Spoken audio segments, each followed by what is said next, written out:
tres tipos de jornadas laborales para cerrar el capítulo de jornada y eran la jornada extraordinaria, la jornada suplementaria y la jornada de recuperación, ¿ok? Ustedes deben haber escuchado muchas veces, ¿no es cierto?, las famosas horas extras, ¿ya? Jurídicamente, las horas extras tienen, digamos, un término, ¿ya? Vamos viendo primero cuál es la jornada extraordinaria. A ver, la jornada extraordinaria es esa que se realiza para evitar un grave daño en el establecimiento del empleador, ¿ya? Por ejemplo, ante la inminencia de un accidente, de un evento de caso fortuito, de un evento de fuerza mayor, que demandan una acción impostergable, ¿no es cierto? Les decía yo, imaginemos que en la bodega de una fábrica, de una empresa, hay un siniestro, hay un incendio, ¿ya? Y obviamente el incendio se produce el rato menos pensado, no necesariamente un horario laboral. Supongamos que hay un cortocircuito y la bodega se empieza a quemar, no sé, pues un sábado a las 10 de la noche, ¿ok?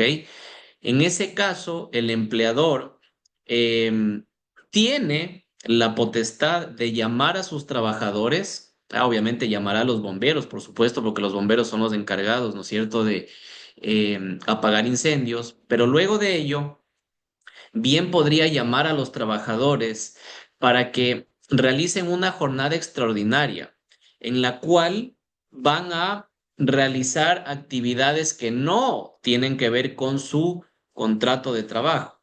Allí yo le puedo llamar a un vendedor, no es que va a vender, ¿no es cierto?, en esa bodega que se ha incendiado. Yo lo puedo llamar al chofer del camión, no va a manejar el camión para hacer repartición de productos. Los voy a llamar justamente para que ayuden a, qué sé yo, sacar las cosas de allí, verificar qué sirve, qué no sirve. Justamente por eso es una jornada extraordinaria, porque sirve para, de alguna manera, cubrir contingentes, casos extraordinarios, les decía yo, como accidentes, caso fortuito, fuerza mayor. Entonces, en este sentido, el empleador está facultado para solicitar al trabajador que realice tareas distintas a las que están contempladas en su trabajo, ¿ya? Los trabajadores no pueden excusarse y tampoco pueden, digamos, negarse a acudir allá, salvo que estén enfermos, por ejemplo, ¿ya? El tema es que cuando se cumple una jornada extraordinaria, esa jornada hay que pagarla, por supuesto, y se paga con un recargo del 100%. Entonces, si yo mi día de trabajo recibo como pago, no sé, pues $15, una jornada extraordinaria completa equivaldrá a $30. Es decir, lo que yo recibo normalmente multiplicado por dos, el 100% de recargo. ¿Ok? ¿Cuál es la jornada suplementaria? ¿Ya? La jornada suplementaria es esa que coloquialmente se conoce como horas extra. ¿Ya? La jornada suplementaria es aquella que se realiza a continuación de la jornada ordinaria. Digamos que el trabajador sale del trabajo a las 5 de la tarde y hay trabajos, hay tareas que no pueden suspenderse, ¿ya? Imaginemos un abogado que trabaja en un estudio jurídico y necesita terminar la elaboración de una demanda que hay que presentar a la mañana siguiente. Es impostergable porque el plazo o el término vencen el día siguiente, ¿ya? Y hay que de ley, sea lo que sea, terminar con ese escrito. Entonces, en ese caso, terminada, concluida la jornada ordinaria, este abogado se queda un tiempo más eh, completando un servicio, un trabajo que no puede ser suspendido. Y ojo, a diferencia de la jornada extraordinaria, aquí el trabajador sí realiza funciones que normalmente realiza en una jornada ordinaria, ¿ya? Entonces, en este caso, la jornada suplementaria también tiene ciertas limitantes, ciertas características. Tiene una duración máxima de 4 horas diarias y 12 horas semanales. La jornada suplementaria no puede superar ese límite, ¿ya? Requiere, por supuesto, acuerdo de las partes, ¿ya? Y si el trabajador no está, pues, dispuesto a quedarse trabajando horas suplementarias, simplemente no se queda, ¿ya? Aquí el empleador no lo puede obligar al trabajador a quedarse haciendo horas suplementarias. Ahora bien, sí puede llegar a ser llamativo para un trabajador realizar horas suplementarias, porque las horas suplementarias también se pagan con un recargo. Se pagan con un recargo del 50% si es que esa hora suplementaria tuviese lugar desde, mejor dicho, desde que termina su jornada ordinaria hasta la medianoche, hasta las 24 horas, y un recargo del 100% si es que esa hora suplementaria tiene lugar entre las 12 de la noche y las 6 de la mañana del día siguiente, ¿ok? Entonces les decía yo, por eso puede llegar a ser interesante hacer horas suplementarias. Em, Me preguntarán, ¿se cuentan horas completas? No. A través de sistemas de registro con firma o sistemas biométricos, el empleador puede calcular, ¿no es cierto?, cuántas horas suplementarias ha laborado un trabajador. Entonces podría ser que se quedó 50 minutos, otro día se quedó 1 hora y 15 minutos. Se pueden ir sumando estos minutos para hacer, digamos, el valor fraccionado de esa hora suplementaria que se tiene que pagar. ¿Ok? Entonces, eso es la jornada suplementaria que digo, coloquialmente se conoce como horas extras. Quedarse un tiempito más después de la jornada ordinaria terminando una tarea que es impostergable, ¿ok? De ahí tenemos la jornada de recuperación. Deben estar ustedes familiarizados con la jornada de recuperación y pues es aquella que se realiza para reponer jornadas perdidas, ¿ya? Por causas accidentales, por causas imprevistas, por causas de fuerza mayor o por motivos ajenos al empleador y los trabajadores, ¿ya? ¿Qué sucede, no es cierto, con las jornadas de recuperación? En estos casos se debe observar lo siguiente, ¿ya? El empleador debe pagar la remuneración íntegra, la jornada de recuperación. El empleador puede aumentar hasta 3 horas las jornadas siguientes de tal manera de ir recuperando esa jornada que se perdió hasta que se complete, insisto yo, el tiempo perdido y la remuneración pagada. Entonces, se perdió, ¿no es cierto?, una jornada de trabajo. ¿Ya? Yo le pago esa jornada de trabajo perdida a mi trabajador, pero mi trabajador tiene la obligación de completar o compensar esa jornada que se perdió, ¿ok? Si el trabajador no quiere sujetarse a la jornada de recuperación, ¿qué es lo que sucede? Deberá devolver la remuneración correspondiente, es decir, se le descontará en el rol de pagos esa jornada que no recuperó, ¿ya? Em, ¿Cuál es el caso, cuál es el ejemplo típico de jornadas de recuperación? Bueno, cuando hay feriados, cuando hay fiestas cívicas y el gobierno ha dictaminado que son, por ejemplo, fiestas o días de descanso recuperables, allí aplica esta institución, ¿no es cierto? Ustedes deben recordar, ¿no es cierto?, que, por ejemplo, cuando viene un feriado y el gobierno desea hacer un puente justamente para impulsar el sector turístico, dice, bueno, el feriado es el día viernes, vamos a dar también el jueves como día libre. Y ese jueves será recuperable en el sector público de manera obligatoria. Y en el sector privado a libre voluntad y disposición del empleador. ¿Ok? Entonces, ese jueves necesariamente tendrá que recuperarse en el sector público y optativamente podría recuperarse en el sector privado. Entonces, lo que vamos a hacer allí es que vamos a dividir las horas que no se trabajaron en ese jueves en los siguientes días de trabajo. Como yo decía, un máximo de 3 horas de recuperación como jornada de recuperación durante cada día hasta completar esas 8 horas que se perdieron, por ejemplo. O puede ser 1 hora lunes, 1 hora martes, así hasta el viernes y la subsiguiente semana completar las otras 3 horas que estarían pendientes, ¿ok? De lo contrario, repito, si un trabajador no recupera la jornada, se le descuenta esa jornada de su rol de pagos, ¿ok? Lo más común en el sector privado es que por acuerdo de las partes se indique, ¿no es cierto? Se va o no se va a recuperar esta jornada y estas son las condiciones. En el sector privado sucede esto, en el sector público, en cambio, por ejemplo, ya hay disposiciones de, no sé, pues del secretario de Estado, del ministro, del alcalde, del prefecto, del gerente de la empresa pública, que les dice a los funcionarios públicos, la jornada se va a recuperar de esta manera, ¿ya? Nos vamos a quedar 2 horas diarias durante toda la próxima semana y así, por ejemplo, recuperamos hasta el día jueves esa jornada que se perdió. Ok, entonces la jornada de recuperación. Repito, en el sector privado queda a entera decisión del empleador si obliga o no obliga a sus trabajadores a recuperar esa jornada. ¿Ok? Terminado este repaso con jornada extraordinaria, suplementaria y recuperación, hablemos del descanso, ¿ya? El descanso o conocido también coloquialmente como vacación, ¿sí? Todos los trabajadores tienen como derecho, ¿no es cierto?, al momento de ingresar a laborar, un periodo de tiempo de vacación. Y vamos a ver que hay distintos tipos de descanso, ¿cierto? ¿Qué es el descanso? El descanso es la interrupción del trabajo. Es un derecho que tienen todos los trabajadores sin ningún tipo de excepción, por si acaso, ¿no es cierto? Independientemente de que el trabajador sea muy bueno o muy malo, tiene derecho a recibir este descanso, ¿ok? Hay descanso diario, hay descanso semanal, hay descanso festivo, religioso o también hay el descanso anual, ¿ya? ¿Cuál es el descanso diario? Es aquel que se resta de la jornada laboral, ¿no es cierto?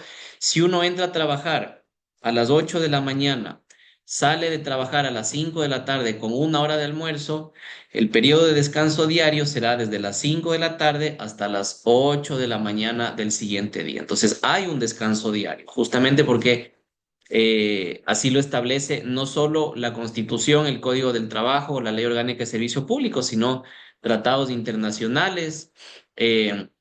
Disposiciones como aquellas, por ejemplo, emanadas de la OIT, de la Organización Internacional del Trabajo, ¿ok? Tenemos, aparte del descanso diario, un descanso semanal, ¿ya? Que también es forzoso, también es obligatorio, ¿ya? Por lo general, el descanso semanal suele coincidir con días sábados y domingos. Lo que dice el Código del Trabajo es que todo trabajador tiene derecho a tener 2 días consecutivos de descanso semanal. Bien pueden ser sábado y domingo, ¿ya? Pero si es que no es esto posible por el giro del negocio de la empresa, se podría permitirle al trabajador descansar, por ejemplo, lunes y martes y trabajar de miércoles a domingo, descansar miércoles y jueves y trabajar de viernes a martes, ¿no es cierto? Pero lo que dice el código es que los 2 días deben ser consecutivos. En la práctica, no necesariamente se cumple esto, ¿ya? Porque los trabajadores a veces suelen preferir recibir valores por jornadas suplementarias y demás, ¿ya? Pero en estricto sentido, lo que manda la disposición es que los 2 días de descanso semanal tienen que ser consecutivos, ¿ya? No hay ningún problema, repito, si es que no caen en sábado y domingo, siempre y cuando sean consecutivos. Por ejemplo, las personas que laboran en restaurantes, las personas que laboran en comercios que no cierran nunca, suelen tener horarios rotativos y hay algunos a los que les corresponde su descanso en sábado y domingo, otros viernes y sábado, otros martes y miércoles y así sucesivamente, ¿ok? Lo que debe aplicar aquí es acuerdo de las partes, ¿ya? Si el trabajador consiente en no recibir sus días de descanso, por ejemplo, sábado y domingo, tiene que por escrito autorizar a que sus días de descanso van a ser lunes y martes, por ejemplo, ¿ok? Pasamos al siguiente, ¿ya? Que es el descanso festivo, el descanso religioso, ¿ya? El Ecuador es un país mayoritariamente católico, ¿ya?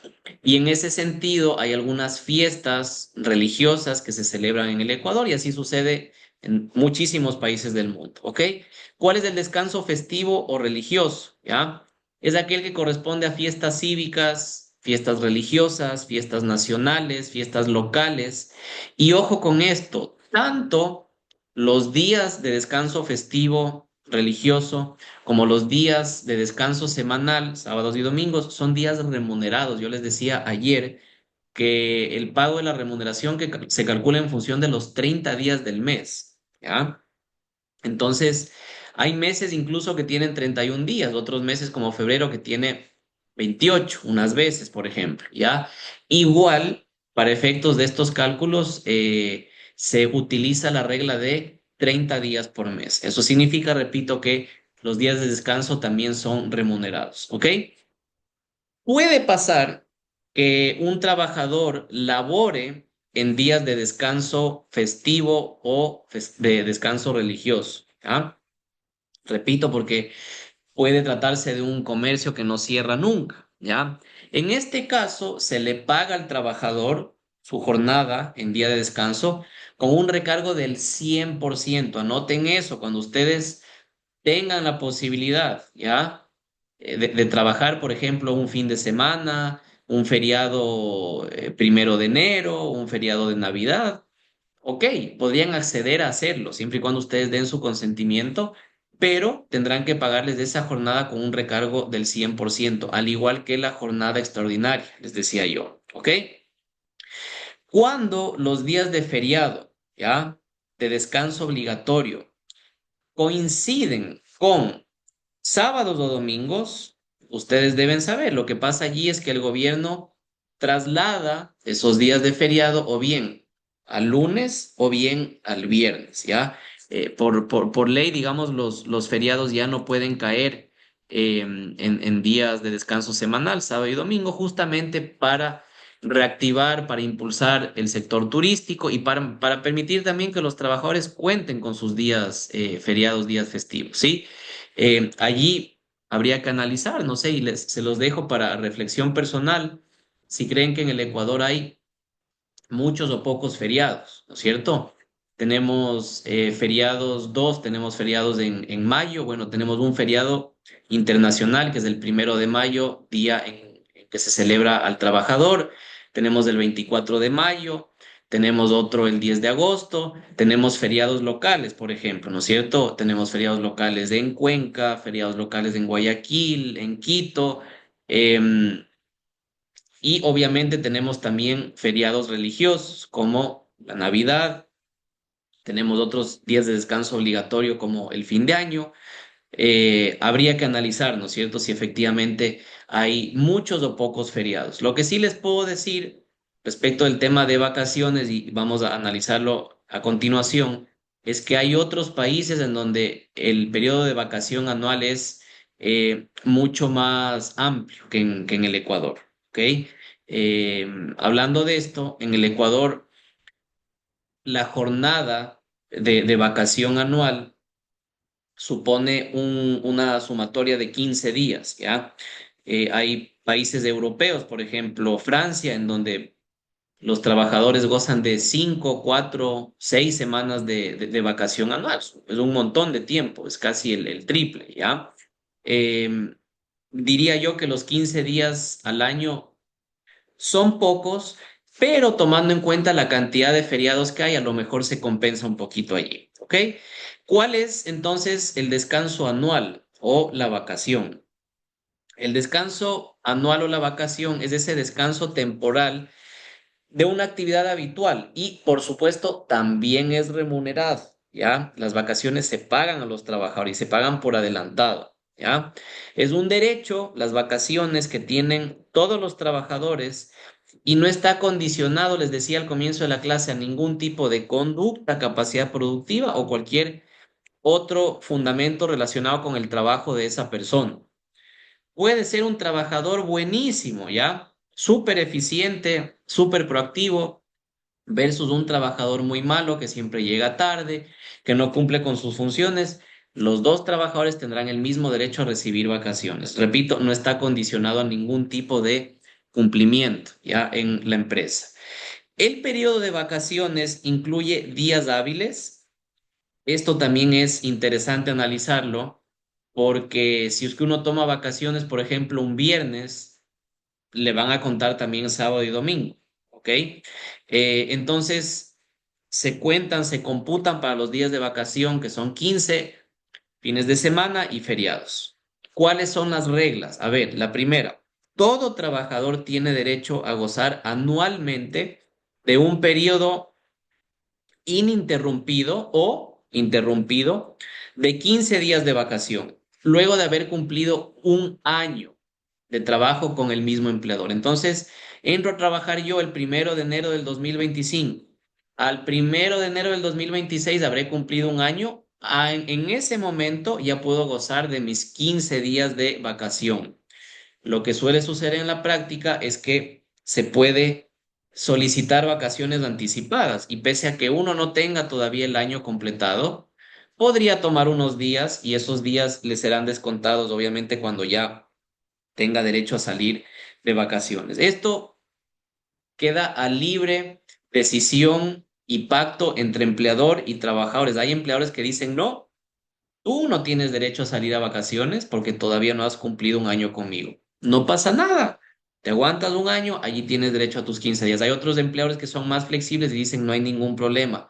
Toma vacaciones anticipadas con cargo a las vacaciones que tendrías cuando cumplas el año, ¿ok? ¿Cuál es la segunda regla, el segundo parámetro en el tema de vacaciones? En caso de no haber cumplido un año de labores, les decía yo, el trabajador tiene vacaciones proporcionales que las puede tomar por anticipado. Y para eso es importante que quienes hagan las veces de recursos humanos en la empresa vayan anotando, pues, ¿no es cierto? Las solicitudes de vacaciones, cuándo tomó, cuántos días tomó, cuándo se reincorporó, cuántos días le quedan, ¿ya? Tercer tema importante a propósito de las vacaciones. A ver, a partir del quinto año, prestando servicios para el mismo empleador, el trabajador tiene derecho a un día adicional por cada año excedente. ¿Ok? Entonces, todos los trabajadores tienen derecho a gozar de 15 días de vacaciones después de haber cumplido un año con el mismo empleador. A partir del quinto año, cumplo mis 5 años de trabajo con el mismo empleador, ojo, con el mismo empleador, y voy a ir sumando un día adicional por cada año de trabajo. Ejemplo práctico, ¿no es cierto? Si tengo yo trabajando en la empresa 8 años, no solo tendré mis 15 días como cualquier otro trabajador, sino que tendré que sumar 3 días adicionales a esos 15 porque ya tengo 8 años de trabajo, es decir, a partir del quinto voy sumando uno adicional y así sucesivamente, ¿ok? Ahora bien, otro tema a tomar en consideración, los días excedentes, ¿ya? No pueden ser gozados, ¿no es cierto? Por el trabajador, ¿ya? O sea, mejor dicho, el trabajador podría decidir, ¿ya? No gozar esos días adicionales, en cuyo caso va a recibir la remuneración correspondiente a esos días excedentes no gozados. Por ejemplo, yo tengo mucha antigüedad en una empresa y trabajo ya 20 años en la empresa, ¿ya? Eso significa que gozo yo no solo de mis 15 días normales, sino de 15 adicionales. ¿Por qué? Porque entre los 5 años y los 20 años de trabajo, sumo, ¿no es cierto?, esos 15 adicionales. Yo puedo decir a mi empleador, ve, me voy de vacaciones, pero no voy a tomar esos 15 días. Se le paga al trabajador esos días que no goce de vacaciones, ¿ok? ¿Cómo se calcula el valor de vacaciones que paga una empresa o que registra contablemente la empresa en favor del trabajador? Sencillito. Todo lo recibido en el año por el trabajador dividido para 12, ¿ya? Entonces yo sumo mis remuneraciones de todo el año, eso divido para 12 y ese es el valor que me pagan a mí por vacaciones, ¿ok? Para 24, mejor dicho, perdón el lapsus para 24. Sumo todos los 12 meses de remuneraciones y eso divido para 24. Ahí tienen ustedes el cálculo de lo que recibe un trabajador en dinero por tema de vacaciones. Y este cálculo es importante porque cuando un trabajador sale de la empresa, ¿ya? Por cualquier motivo, o sea, porque renunció, porque le despidieron, porque un inspector del trabajo autorizó su visto bueno, allí hay que hacer un cálculo adicional de vacaciones no gozadas, porque puede ser que el trabajador tenía días pendientes por gozar de vacaciones. En ese caso, esas vacaciones no gozadas se le van a pagar al trabajador en dinero y el cálculo es el que les indiqué, ¿no es cierto? Todo lo recibido en un año dividido para 24. Ahí tienen el valor a pagar por concepto de vacaciones, ¿ok? sigamos con estas premisas, ¿no es cierto? Con con estas características del tema de vacaciones anuales. Los días adicionales de vacación por antigüedad, es decir, aquellos que se van sumando a partir del quinto año de trabajo con el mismo empleador, no podrán exceder de 15. Esto significa que el trabajador en el sector privado podrá acumular máximo 30 días de vacaciones, 15 que tiene normalmente más 15 por antigüedad.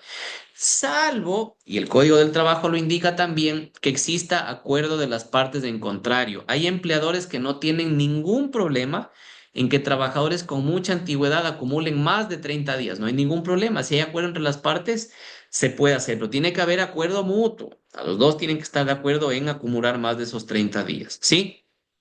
Más temas interesantes sobre las vacaciones. Los adolescentes entre 15 y 18 años que les había dicho yo el día de ayer, pueden tranquilamente trabajar, tienen derecho a 18 días anuales de vacación, no 15 como cualquier persona mayor de edad, ¿ya? Este es un beneficio adicional para adolescentes, 18 días anuales de vacación, ¿ok? Eh, em, ahora bien, ¿ya? El trabajador podría decidir no gozar de sus vacaciones, ¿ok? Y acumularlas. A lo mejor porque no tiene plata para irse de vacaciones, porque no lo quiere hacer, o porque tiene intención de acumular y utilizarlas todas en grupo más adelante en un viaje más largo, por ejemplo, ¿ok? El trabajador puede acumular por disposición legal hasta 3 años sus vacaciones, no más que eso, ¿ya? Yo puedo acumular 3 años seguidos mis vacaciones, pero necesariamente ya en el cuarto año que no haya gozado, allí sí voy a tener que empezar a gozar esas vacaciones, ¿ok? Las vacaciones, les decía yo, y esto repito varias veces porque es súper importante, las vacaciones son remuneradas y se cancelan por anticipado en función de este cálculo que yo les hacía, ¿ok? Ahora bien, em, ustedes se preguntarán, ¿quién decide cuándo se van de vacaciones los trabajadores? Lo que dice el Código del Trabajo es que los calendarios de vacaciones son elaborados por el empleador. El empleador es el que hace una calendarización y dice, este va a tomar vacaciones de tal día a tal día. Este otro va a tomar vacaciones de tal día a tal día. Esta otra señora se va de vacaciones de tal día a tal día. Pero lo que dice el Código del Trabajo es que el empleador debe comunicar a sus trabajadores de ese calendario con al menos 3 meses de anticipación. Y es lógico, pues no le voy a decir al trabajador mañana te vas de vacaciones, porque no le voy a permitir planificar. ¿Ya? Entonces, con al menos 3 meses de anticipación les doy a conocer a mis trabajadores del calendario de vacaciones. Ahora, esto no está escrito en piedra. En las empresas mucho se estila ponerse de acuerdo con el empleador. Vea jefe, vea jefa, ¿será que me puedo ir de vacaciones en agosto? A ver, déjame ver si no hay ningún problema, ¿ya? Puede haber acuerdo entre las partes justamente para flexibilizar ese calendario de vacaciones. Pero en estricto sentido, repito, el que establece el calendario es el empleador, ¿ya?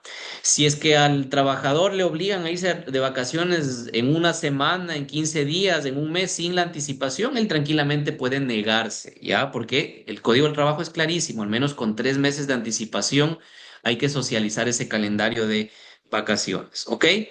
Hay otro tema a tomar en consideración. El empleador sí podría negarle vacaciones a un trabajador durante un año, pero no a todos los trabajadores, solo a los trabajadores de confianza o a trabajadores que realizan labores técnicas especiales, complejas, delicadas y que son trabajadores difíciles de reemplazar. En ese caso, el empleador sí podría negarle vacaciones a ese trabajador para acumularlas necesariamente al año siguiente. ¿Ya? Entonces, ojo con eso también, anoten. Hay trabajadores que realizan funciones de confianza, que tienen funciones técnicas delicadas que son difíciles de reemplazar. Bueno, el empleador podría, por disposición legal, también negarle esas vacaciones. ¿Ok? Em, Finalmente, ya les decía yo, eh, hay casos en los cuales los trabajadores no llegan a gozar de sus vacaciones y salen de la empresa. ¿Ah? ¿Qué pasa en estos casos? Cuando se hace la liquidación, ¿no es cierto? Em, Habrá que calcular, aparte de la remuneración hasta el último día del trabajo, hasta los últimos valores que haya recibido, o mejor dicho, que no haya recibido el trabajador por decimotercero, por decimocuarto, por fondos de reserva. Calculan también las vacaciones, por supuesto, y como no podía ser de otra manera. ¿Ok? Entonces, esto respecto del tema vacaciones, ya que es súper importante y quienes trabajen en recursos humanos tienen que estar, como decimos en mi tierra, mosca, ¿no es cierto?, con todos estos datos de aquí, justamente para ir anotándolos. Como vamos a pasar ahora a otro tema, déjenme leer si hay alguna pregunta que tenga que ver con vacaciones para responderla en este momento. ¿Ok? Em, a ver, aquí me preguntan en qué artículo se regula el tema este de vacaciones. Vacaciones a partir del artículo 69 del Código de Trabajo, ¿ya? Y a lo largo del código también se regula este tema del descanso semanal. Por ejemplo, en la ley de feriados y en decretos ejecutivos se regula el tema de descansos religiosos, de descansos en días festivos y demás, ¿ok? Em, Me preguntan por acá. Me preguntan cómo se procede en el caso de vacaciones para el personal de seguridad. Verán, el tema de los 15 días de vacaciones como derecho de los trabajadores aplica para todo tipo de trabajador. ¿Ah? Ahora, importante anotar lo siguiente, en el sector público los funcionarios públicos tienen 30 días de vacaciones al año. ¿Ok? No tienen 15, pero esto obedece a otros factores. Por ejemplo, en el sector público, em, los funcionarios públicos no reciben utilidades, pues porque el sector público está prohibido de lucrar, ¿ya? Y si es que hay algún margen de ganancia en esa institución pública, ese dinero no es que se reparte entre los funcionarios públicos, sino que se tiene que devolver, ¿no es cierto?, a partida presupuestaria del Ministerio de Finanzas. Entre otras cosas, ¿no es cierto?, los funcionarios públicos, por ejemplo, gozan de más vacaciones que los empleados privados, ¿ya? Ya les dije aquí, ya le respondí a Cristian hasta cuántos periodos puedo no tomar vacaciones. Les decía yo, se puede acumular hasta 3 años para necesariamente tomarlas en el cuarto año, ¿ok? Les decía también, aquí me pregunta Axel, si se puede alcanzar hasta 15 días de vacaciones adicionales luego de los 5 años, por supuesto, ¿no es cierto? El código establece que se acumula máximo 15 días adicionales, salvo pacto en contrario. Si yo estoy trabajando en la empresa 25 años, tranquilamente mi empleador podría decir, listo, tú tienes 20 días adicionales de vacación, no tengo ningún problema con eso, ¿ok? Em, Pregunta interesante de Alejandra también, ¿no es cierto? Para los días adicionales de vacaciones, estos que se empiezan a contabilizar a partir del quinto año de trabajo, ¿deben ser años consecutivos? No necesariamente. Puede ser que yo salí de la empresa, ¿ya? Y regresé después de 5 años. Para temas de antigüedad, yo empiezo a contar no desde cero, ¿no es cierto? Esa nueva relación que renové con ese empleador. Entonces, para temas de antigüedad, no son años consecutivos, son años interrumpidos o ininterrumpidos, ¿ok? Justamente porque se está retomando una relación que ya existía con el empleador, ¿ok? Contratos de servicio doméstico, por supuesto, exactamente lo mismo, los 15 días. Em, a ver, el tema de la jornada parcial es interesante, ¿no es cierto? Les corresponde 15 días de vacaciones. Em,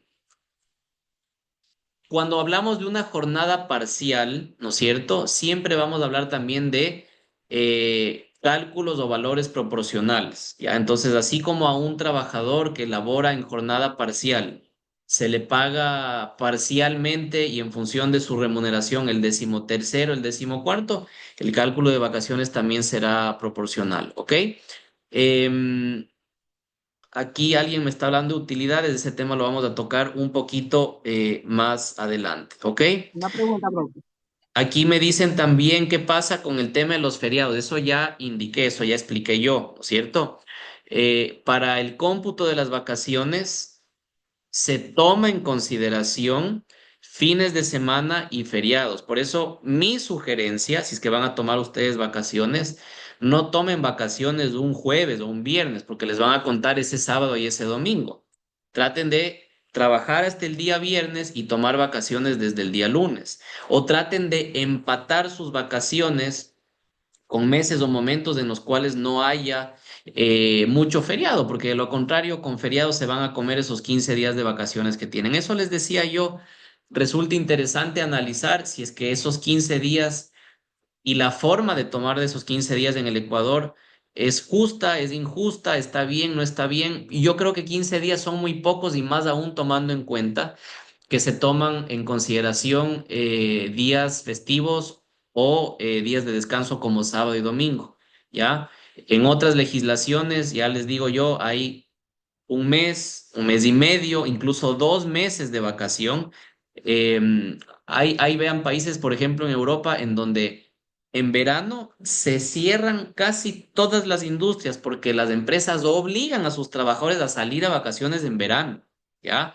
Y en verano hablo no de 15 días, un mes, por ejemplo, ¿ya? 5 semanas. Entonces, allí ustedes para que lo reflexionen si creen o no creen que el tiempo de vacaciones en el Ecuador es suficiente o no es suficiente, ¿ok? Me dicen aquí también qué pasa si no tomo vacaciones por más de 3 periodos, las pierdo o se pueden pagar. A ver, em, los tratados internacionales, la constitución, las leyes, dicen que el trabajador tiene que gozar de sus vacaciones. No es posible pagarle en dinero las vacaciones al trabajador. Que en la práctica sucede es otra cosa. En estricto sentido, no se debería hacer eso, porque las vacaciones son un derecho de descanso, ya son un derecho de desconexión absoluta del trabajo. Hay trabajadores que prefieren no descansar o son adictos al trabajo o necesitan la plata y dicen, págueme mis vacaciones en dinero.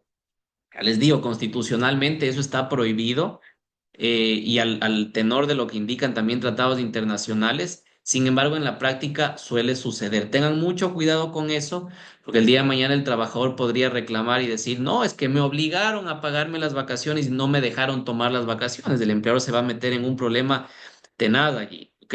Los días adicionales, ya, esos días que se van sumando a partir del quinto, esos sí son opcionales de tomar o no tomar. Los 15 días yo, por obligación, tengo que tomar. ¿Ya? Esos adicionales, el 16º, 17º, 18º, podría decidir yo no tomar y me van a pagar, ¿ok?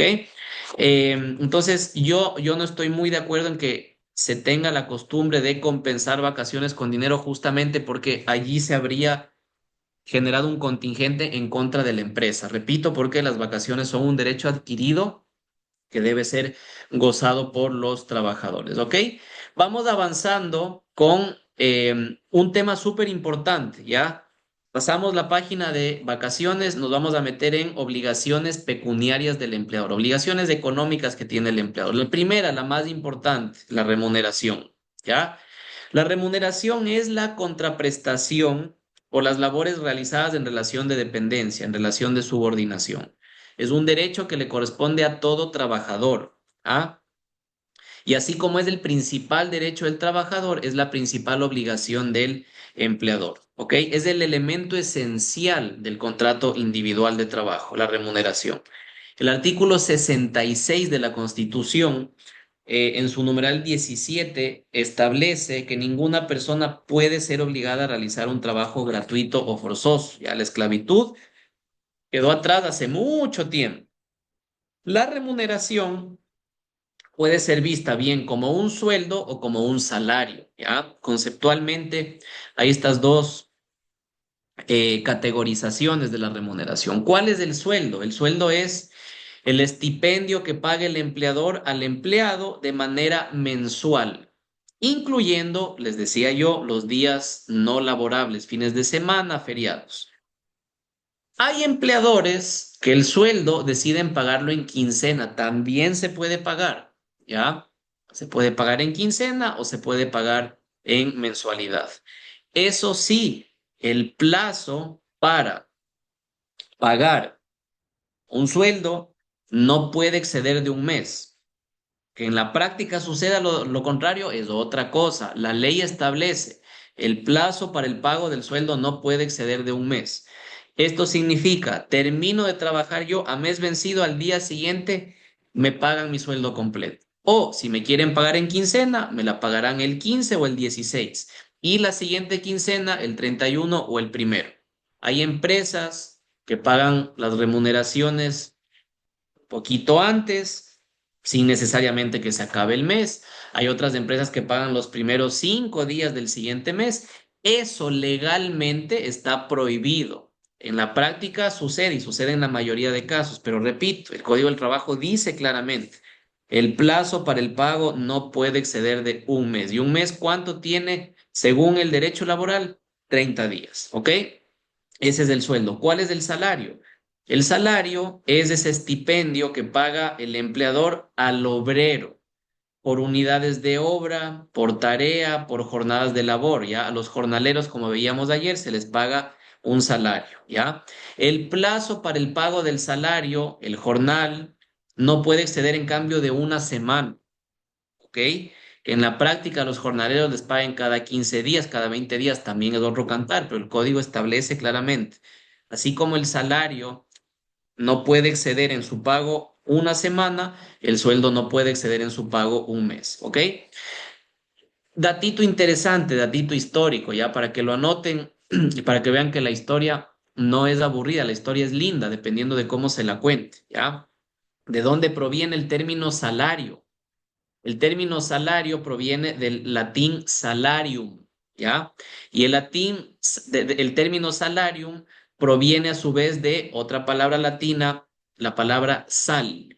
Ustedes dirán, este man está loco, ¿por qué nos habla de sal? ¿Ya? ¿Por qué nos habla de términos latinos? Bueno, porque en la antigüedad, cuando no existía el concepto de remuneración, no existía el concepto de pagar un valor económico en contraprestación por un servicio, a los trabajadores se les pagaba por sus servicios con sacos de sal. ¿Y por qué les entregaban sacos de sal? Porque como no había energía eléctrica, por supuesto no habían refrigeradores, la sal era el único producto dentro del cual se podían conservar alimentos durante muchos días.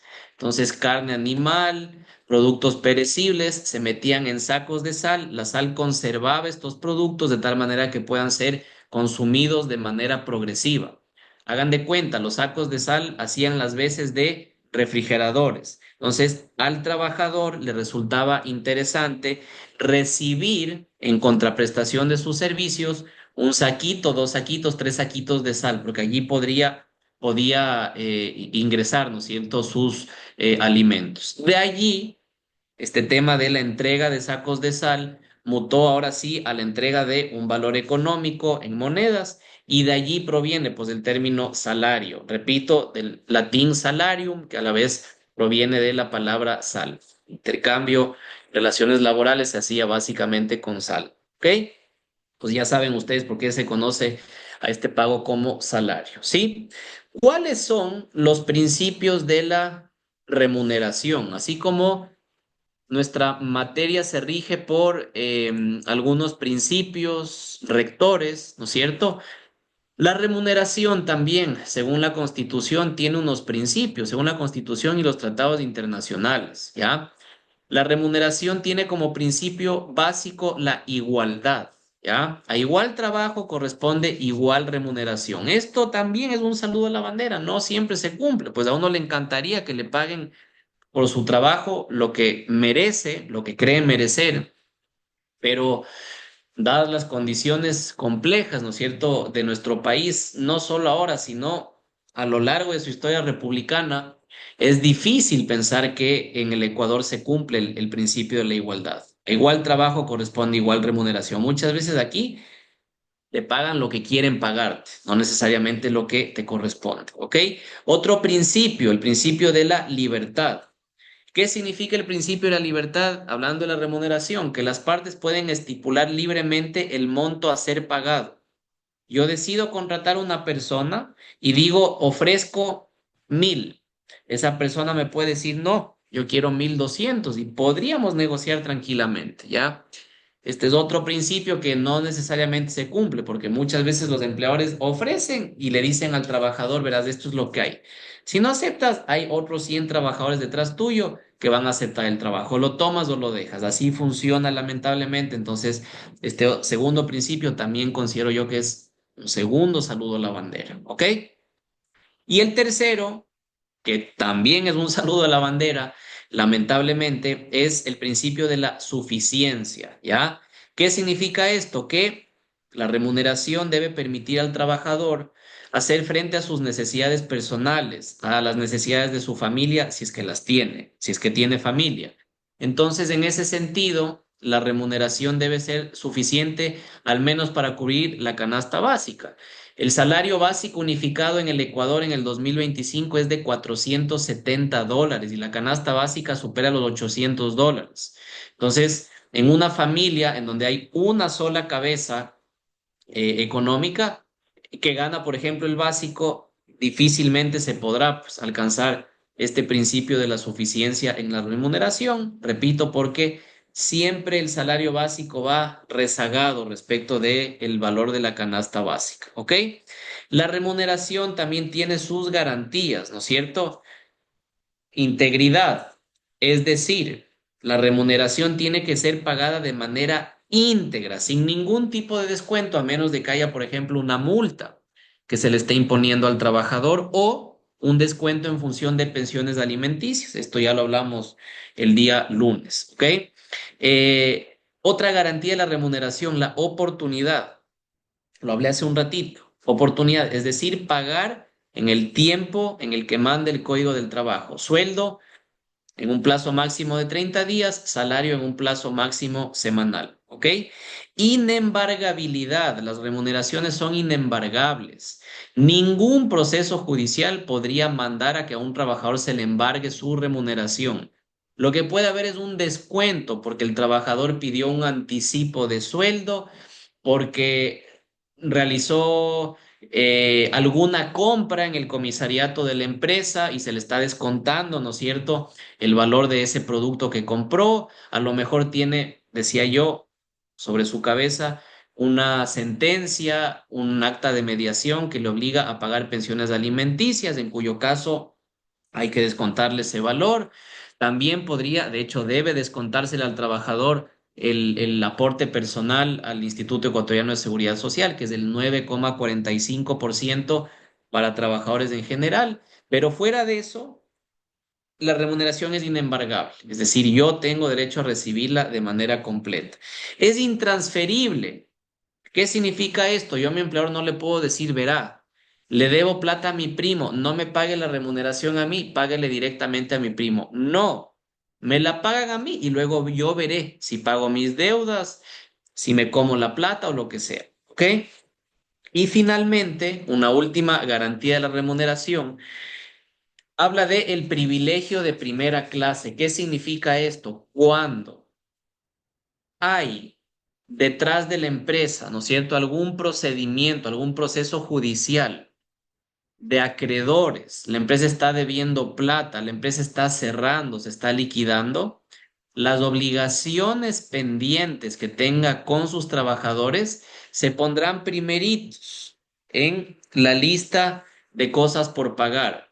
Una empresa que se está cerrando, primero tiene que cumplir con sus obligaciones estatales, con el SRI, con el IES, con ministerios, si es que tiene cosas pendientes con alguna entidad pública en donde hubo alguna contratación pública, si es que tiene, por ejemplo, impuestos municipales pendientes de pagar y, por supuesto, remuneraciones en favor de sus trabajadores. Eso significa que es un privilegio de primera clase. En caso de concurso de acreedores, en caso de un proceso judicial en el cual muchas personas le quieren cobrar a la empresa, los trabajadores se ponen primeritos en la fila justamente porque el derecho de los trabajadores está siempre por encima de derechos que tengan proveedores, otros acreedores de la empresa. ¿Ok?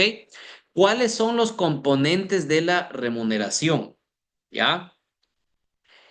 La remuneración se compone del sueldo o el salario básico, Se compone de comisiones y se compone de horas suplementarias o extraordinarias. ¿Ok? ¿Qué se excluye de la remuneración? Las utilidades, los viáticos, otras remuneraciones adicionales como el 13º, el 14º, los fondos de reserva, subsidios ocasionales, servicios de orden social. Estos no forman parte de la remuneración. Repito, para efectos de cálculos, son componentes de la remuneración. El sueldo o salario básico, es decir, lo que percibe el trabajador mensualmente, quincenalmente, semanalmente, comisiones que haya recibido, y también horas suplementarias y extraordinarias, ¿ok? Entonces hablemos ahora de estos ítems, estas instituciones que han quedado fuera de la remuneración, ¿ya? La 13ª remuneración, ustedes seguramente saben cuál es la 13ª remuneración. La 13ª remuneración se la conoce también como bono navideño, ¿ya? ¿Por qué bono navideño? Justamente porque se paga en diciembre. Ustedes saben que en diciembre los trabajadores solemos tener más gastos. ¿Por qué? Porque quienes creemos obviamente en la Navidad, quienes la celebramos, a veces, no siempre, porque cada uno es libre de hacer lo que quiera, acostumbramos a entregar regalos, ¿no es cierto?, en Navidad. Y claro, eso encarece el mes de diciembre porque hay que dar regalos a los chiquitos, a la familia, a los amigos y demás, ¿ya? Si es que así uno lo decide. Entonces, justamente por eso, el legislador ecuatoriano entendió que en el mes de diciembre había que dar un bono navideño, ¿ya? Una especie de reconocimiento justamente a la labor del trabajador, ¿ok? La 13ª remuneración se paga hasta el 24 de diciembre de cada año, equivale a la 12ª parte de todo lo recibido durante el año por el trabajador, ¿ok? Entonces, no forma parte, les decía yo, de la remuneración para efectos del cálculo. ¿Cómo se calcula? Ya lo dije, se deben considerar todos los elementos de la remuneración, es decir, yo voy a sumar todo lo recibido por ese trabajador durante el año y ya les voy a decir desde cuándo hasta cuándo. Y allí voy a tomar en cuenta sueldos, salarios, comisiones, horas extras y horas extraordinarias. Em, Sumo y divido para 12, la 12ª parte de todo eso, ¿ok? ¿Cuál es el cálculo? Desde el 1 de diciembre del año hasta el 30 de noviembre del año siguiente. Ese es el cálculo que se hace para determinar cuál es el valor a recibir por 13ª remuneración. Repito, ¿ya? Desde el 1 de diciembre, por ejemplo, del 2024, voy a sumar lo que recibió ese trabajador hasta el 30 de noviembre del año siguiente y eso lo divido para 12. Allí tendré yo el valor que recibirá esta persona por 13ª remuneración. ¿Ok? La 13ª remuneración se puede pagar de dos maneras. Se puede pagar de manera mensual proporcional o se puede pagar de manera anual, acumulada, ¿ya? Si me preguntan a mí, lo ideal es acumular pues la 13ª remuneración. ¿Por qué? Porque al ser un bono navideño, si yo la recibo mensualizada entre enero y diciembre, ya me habré pues, consumido seguramente el bono navideño para cuando lleguen las Navidades. Justamente porque, y me incluyo aquí, no solemos tener cultura de ahorro, ¿ya? O no tenemos cultura de ahorro o simplemente no podemos ahorrar porque tenemos un montón de obligaciones por cubrir. Entonces, sugerencia personal, la 13ª remuneración debería ser recibida de manera acumulada. El trabajador puede decidir recibirla de manera mensualizada. Bueno, tendrá que hacer un aviso al empleador en ese sentido. Vea, yo quiero mensualizar mi 13º. No hay ningún problema. Allí el Departamento de Recursos Humanos o quien haga las veces en la empresa tendrá que hacer el cálculo para de manera proporcional entregarle a ese trabajador mensualmente su 13ª remuneración. ¿Ok? Repito, se paga hasta el 24 de diciembre de cada año en todas las provincias del Ecuador y se calcula desde el 1 de diciembre del año hasta el 30 de noviembre del año siguiente, dividiendo todos esos ingresos del trabajador para 12. ¿Ok? La decimocuarta remuneración, también deben haber ustedes escuchado acerca de esto. Se la conoce en cambio a esta como bono escolar, ¿ya? Bono escolar, ¿por qué? Porque por supuesto, ¿ya? El hecho de tener a dependientes familiares, hijos, sobrinos, ¿no es cierto? En la escuela, en el colegio, implica un gasto adicional para el trabajador, ¿ya? Y en este sentido, el legislador ecuatoriano, hace muchos años, cuando se implementó legalmente la decimocuarta remuneración, entendió que era necesaria justamente para que el trabajador pueda sortear, ¿no es cierto?, estos gastos extraordinarios justamente cuando los chicos están ingresando a las clases, ¿ya? La decimocuarta remuneración equivale a una remuneración básica unificada, es decir, para el 2025, $470. Aquí sí, independientemente de que el trabajador gane 1.500 mensuales, 5.000 mensuales, 800 mensuales o 470 mensuales, va a recibir el decimocuarto igual que sus demás compañeros trabajadores, es decir, $470, ¿ya? Al igual que el decimotercero, no forma parte de la remuneración ni de la renta global, la reciben todos los trabajadores, ¿no es cierto? Se paga también de dos formas. El decimocuarto se puede pagar acumulado, ¿ya? Y ya les voy a decir las fechas en las cuales se recibe, dependiendo de la región del Ecuador en donde estemos, o se puede recibir mensualmente. Si yo como trabajador quiero mensualizar mi decimocuarto, tendré que avisarle al empleador que así quiero hacerlo y me irán pagando mensualmente esos valores proporcionales de decimocuarto. Nuevamente, sugerencia. Así como el decimotercero debería ser recibido de manera acumulada, para poder sortear los gastos de diciembre de manera completa, el decimocuarto también debería ser recibido, creo yo, de manera acumulada. Si es que uno tiene hijos, justamente para poder sortear el mes de matrículas, de útiles escolares y demás. ¿Ok? ¿Cómo se calcula el decimocuarto? Ya saben cómo se calcula el decimotercero, el decimocuarto también es sencillo. En la sierra y en el oriente ecuatoriano, desde el 1 de agosto hasta el 31 de julio del año siguiente. Allí tienen un periodo de 12 meses, ¿ya? Y en la costa, en la región insular Galápagos, desde el 1 de marzo hasta el 29 o 28 de febrero del siguiente año, ¿ok? ¿Por qué esta diferenciación? Porque los chicos tienen su calendario escolar distinto dependiendo de si están en la sierra y en el oriente o en la costa y Galápagos, ¿ya? Aquí el cálculo también es proporcional, ¿no es cierto? Dependiendo de cuántos meses durante esa etapa trabajó el trabajador, ¿ya?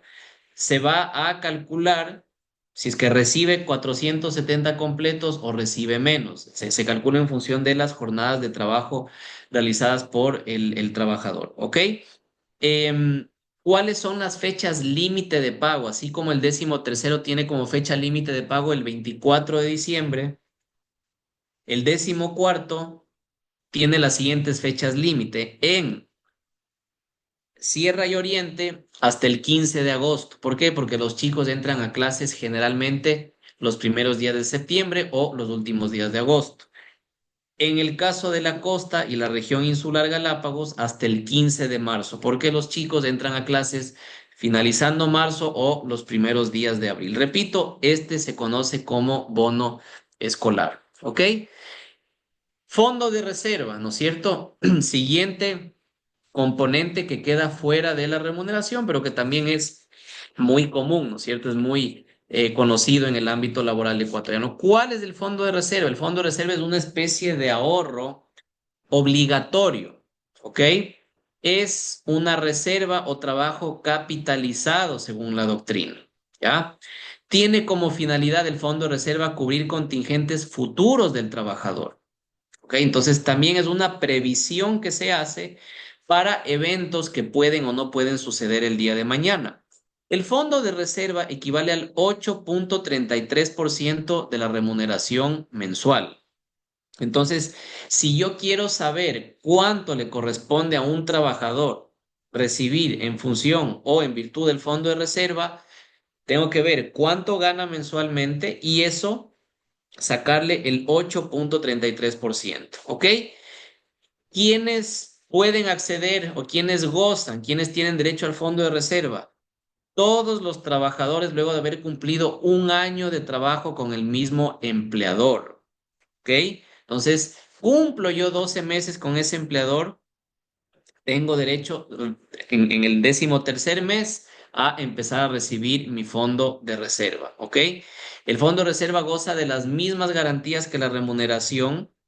No se pierde el fondo de reserva por ningún motivo. Y si, por ejemplo, ¿no es cierto? En este caso que yo les ponía hace un rato, yo trabajé en una empresa 15 años, salí de la empresa y regreso a la empresa después de 5 años, seguiré recibiendo mi fondo de reserva porque la relación es la misma. Yo ya cumplí, ¿no es cierto? Esos 12 meses que exige el Código del Trabajo con la misma empresa. Entonces, no se interrumpe, ¿no es cierto? Por temas de salida de una empresa, el derecho al fondo de reserva, ¿ok? Importante mencionar lo siguiente, ¿ya? El fondo de reserva puede ser recibido mensualmente o puede ser acumulado, ¿ya? Lo ideal es que se acumule el fondo de reserva. Esto también es una sugerencia. Si el fondo de reserva está concebido como un ahorro para un contingente que puede darse, ¿ya? Lo ideal es que se ahorre, ¿no es cierto?, para ese contingente. Cuando uno recibe el fondo de reserva mensualizado, lo que hace generalmente es que se gasta. Si es que uno tiene la capacidad económica, financiera y la disciplina, ¿no es cierto?, para ahorrar, bueno, lo podría recibir mensualizado y irlo guardando en el colchón, tal vez en una cuenta de ahorros o lo que sea. ¿Ok? Ahora bien, em, si es que se lo recibe mensualizado, está clarísimo, junto con el rol de pagos me pagarán el 8,33% de mi remuneración como fondo de reserva. Si es que yo decido acumular mi fondo de reserva en el IES, yo puedo retirar total o parcialmente ese fondo en determinados escenarios. El primero, si acredito 36 o más aportaciones mensuales, allí podré retirar mi fondo de reserva porque a lo mejor quiero comprarme un carro, quiero ayudarle a un familiar con un préstamo o lo que sea, ¿ok? En segundo lugar, si yo estuviese cesante por 2 meses o más, también puedo retirar mi fondo de reserva. Ese es un contingente, ¿no es cierto? Para eso va a servir el fondo de reserva. O también cuando hubiese cumplido edad mínima para jubilarme. En esos tres escenarios podría retirar yo mi fondo de reserva del IES. ¿Qué es lo que pasa aquí? Cuando un trabajador tiene derecho a su fondo de reserva, el empleador retiene ese fondo de reserva y lo va pagando al IES. Y allí el trabajador va acumulando su fondo de reserva. ¿Ok?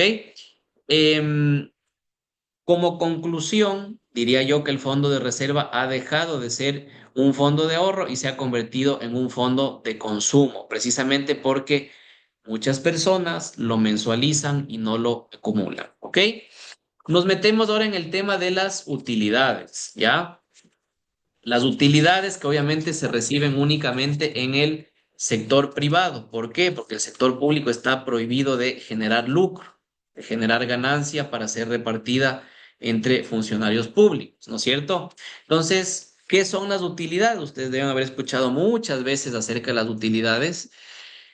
Según un tratadista, ¿no es cierto?, Mario de la Cueva, las utilidades son un derecho que tienen los trabajadores de una empresa para percibir, ¿no es cierto?, una parte de los resultados del proceso económico de producción y distribución de bienes o servicios. Dicho de otra manera, si es que a la empresa le va bien y genera, ¿no es cierto?, un margen de ganancia en un determinado año, lo que busca la utilidad es que los trabajadores también sean partícipes de esa ganancia, justamente porque han ayudado en el proceso productivo que le ha permitido al empresario generar una ganancia. ¿Ok? Todos los trabajadores del sector privado tienen derecho a recibir utilidades en función de las jornadas de trabajo y en función de las cargas familiares. Aquí tenemos dos caminos para pagar utilidades, ¿ok? Un camino por horas trabajadas y el otro camino por cargas familiares. Ya lo voy a explicar, ¿ok? Entonces, debido a que el trabajador forma parte y ayuda en ese proceso productivo y mediante su esfuerzo contribuye a que el empleador pueda generar ganancia, el legislador ha entendido que es necesario hacerle al trabajador parte también de esas ganancias, ¿ok? Em, Deben repartir utilidades todos los empleadores que sean personas naturales o personas jurídicas obligadas a llevar contabilidad y que luego de hacer un balance contable hayan arrojado resultados positivos, ¿no es cierto? Después de que se cierre el balance, se hace pues un análisis financiero allí. Vendí X, gasté Y, ¿cuál es el resultado de la empresa? Hay ganancia, listo, habrá que pagar utilidades a los trabajadores, ¿ok? ¿Cuáles son las premisas del tema de utilidades? En primer lugar, no forman parte de la remuneración. Para el cálculo de indemnizaciones, por supuesto, no se toman en cuenta las utilidades, ¿ok?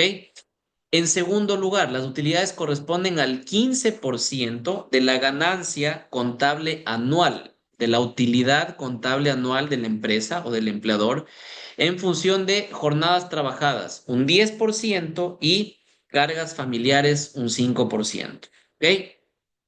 Para el cálculo de las utilidades se toma en cuenta un periodo anual de 360 días y una jornada mensual de 240 horas, ¿ya? Y yo más tarde, ¿sí? Les voy a colgar en la plataforma tanto la presentación en PowerPoint que yo preparo para esta y mis clases en general, así como una circular súper gráfica, súper didáctica y ejemplificativa de la Cámara de Comercio, en donde van ustedes a ver la fórmula para calcular y repartir utilidades, ¿ok? Eso lo van a tener en la plataforma un poquito más adelante, de tal manera de que se vayan también con este insumo gráfico de esta capacitación, ¿sí? ¿Cuál es otra de las premisas de las utilidades? Se pagan hasta el 15 de abril de cada año en absolutamente todas las provincias del Ecuador. Los balances se cierran al 31 de diciembre, ¿ya? Y comprenden desde el 1 de enero hasta el 31 de diciembre. Al año siguiente, las empresas o los empresarios, empleadores, tienen la obligación de, digamos, hacer una liquidación ya financiera de el año inmediatamente anterior. Allí evaluarán si es que hubo o no hubo ganancia y esas utilidades se pagarán hasta el 15 de abril del año siguiente, ¿ok? No forman parte de la renta global del contribuyente, hablando de términos tributarios. Los artesanos, según el Código del Trabajo, están exentos de pagar utilidades a sus trabajadores, ¿ya? Otro tema interesante, trabajadores vinculados a la actividad minera o hidrocarburífera reciben solo el 3% de utilidades. ¿Por qué? Porque se entiende que en esos sectores los márgenes de ganancia son mucho mayores y finalmente son recursos públicos, ¿ya? Los ex trabajadores, interesante, también tienen derecho a recibir utilidades. ¿Qué significa esto? Ejemplo, las utilidades se calculan, decía yo, en función de un balance que se abre el 1 de enero y se cierra el 31 de diciembre. Esas utilidades se pagan a los trabajadores hasta el 15 de abril del año siguiente. ¿Qué pasa si yo como trabajador me fui de la empresa en enero o febrero?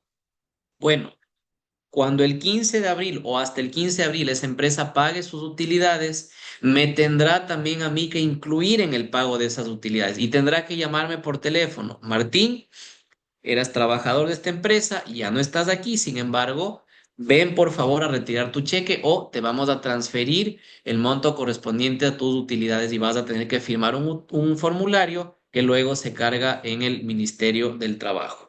¿Qué pasa si el trabajador no va a retirar sus utilidades? Porque a lo mejor no se le puede contactar, porque a lo mejor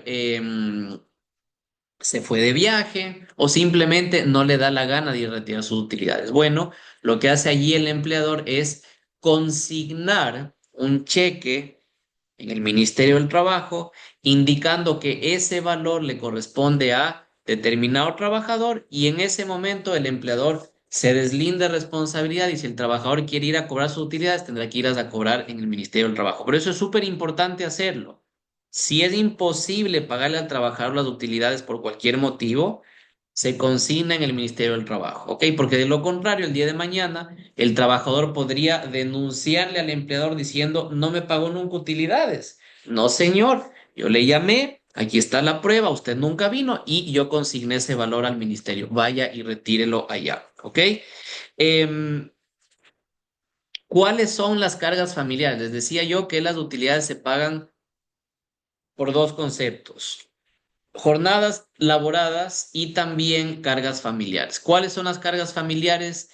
Hijos menores de 18 años, hijos dependientes con discapacidad de cualquier edad, es decir, una persona que esté a mi cargo y tenga una discapacidad, sea o no sea menor de edad, cónyuges o convivientes en unión de hecho. Por eso las empresas anualmente les piden a sus trabajadores que indiquen si tienen o no tienen cargas familiares, si tienen o no tienen, por ejemplo, cónyuge o conviviente en unión de hecho. Así se va haciendo un registro, un reporte de quién tiene cargas familiares y en función de eso se le pagará también proporcionalmente parte de ese 5% que se destina para este fin. ¿Ok? Entonces, hasta allí el tema de las utilidades, que por supuesto es un tema importante que ustedes seguramente lo van a aplicar en cualquier profesión a la que se dediquen o en cualquier actividad que realicen, ¿no es cierto? Em, Voy a hacer un alto ahorita, ¿ya? Em, para leer un par de preguntas que quedaron aquí, no sé si tienen o no tienen que ver con lo que estábamos hablando. Em,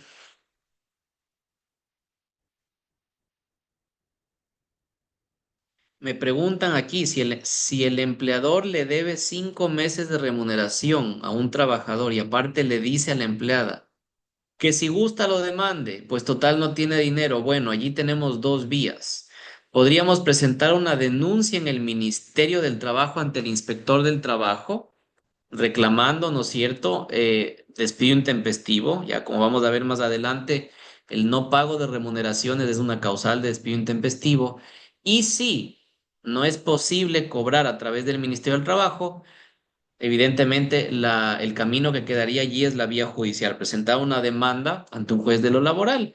Otra cosa que se puede hacer tal vez es negociar extrajudicialmente, buscarle al empleador, hacerle entender, ¿no es cierto?, que es mejor que pague extrajudicialmente, así sea en plazos, llamarle tal vez a una mediación. Les dije yo el día lunes, la mediación en materia laboral cabe, pero ese sería el camino, ¿ok? Me pregunta acá Patricio, ¿cuál es la diferencia en demandar al empleador por sus propios derechos y por los que representa? A ver, cuando se demanda a una persona jurídica, es decir, a una empresa, uno presenta la demanda en contra del representante legal de la empresa, pero que está representando a esa empresa, ¿no es cierto? Entonces, si yo soy gerente de la empresa A, un trabajador quiere demandar a la empresa A por algún tema laboral, en la demanda me va a mencionar a mí, pero como gerente de la empresa, ¿ya? No es que demanda a mí personalmente, me demanda a mí que soy representante de la empresa, que tiene una personería jurídica a través de mi persona, ¿ya? Pero la que tiene que asumir esa demanda es la empresa, no soy yo, ¿ok? En cambio, cuando la demanda se presenta ante una persona natural, por ejemplo, que me demande a mí un empleado de servicio doméstico que trabajaba en mi casa, allí sí me demanda directamente a mí, ¿cierto? Porque la relación es entre dos personas naturales, ¿ok? Em,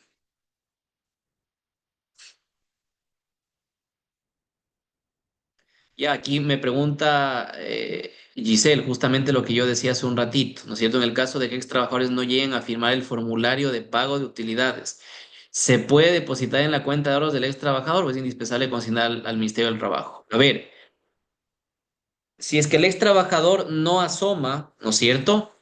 Lo que yo recomiendo siempre es consignar. ¿Por qué? Porque con la consignación la empresa ya está diciendo pagué en el Ministerio del Trabajo. Yo bien podría transferirle también a la cuenta del ex trabajador, pero a lo mejor el ex trabajador dice, no me han pagado, ¿ya? Y yo allí tendré que demostrar la transferencia bancaria hecha al trabajador y de alguna manera eso podría ser un poquito más engorroso que presentando el cheque certificado que se consignó en el ministerio. Repito, yo sugiero mejor siempre consignar en el ministerio por un tema probatorio. No quiere decir que lo otro esté mal, es decir, transferirle al trabajador, ¿no es cierto? Pero es mucho mejor, es preferible consignar siempre al Ministerio del Trabajo respecto a esos trabajadores que no fueron a retirar por cualquier motivo sus utilidades, ¿ok? Vamos entrando ahora al último tema que tiene que ver con la suspensión del contrato de trabajo y la terminación del contrato de trabajo. Solo deme un minutito, por favor. Ahorita vengo.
Bien, ya estoy de vuelta. A ver, suspensión del contrato individual de trabajo, ¿ok?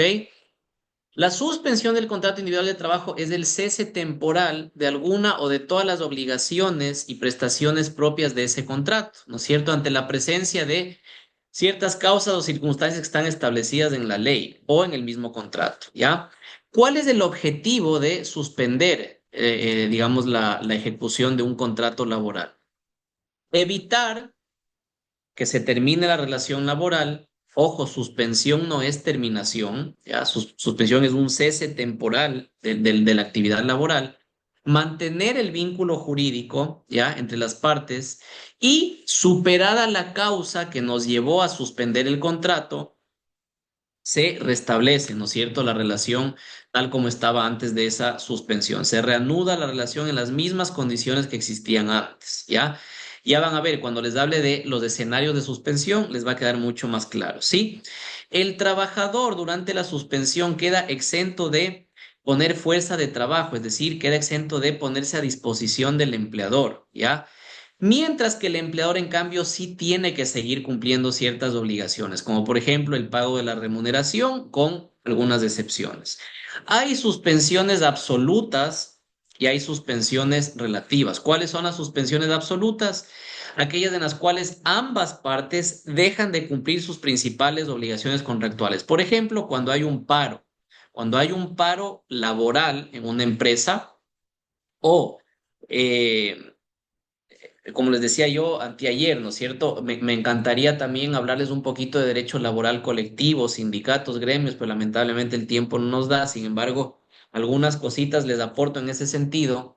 El paro laboral, no hay que confundir con el paro de actividades por temas políticos en el Ecuador.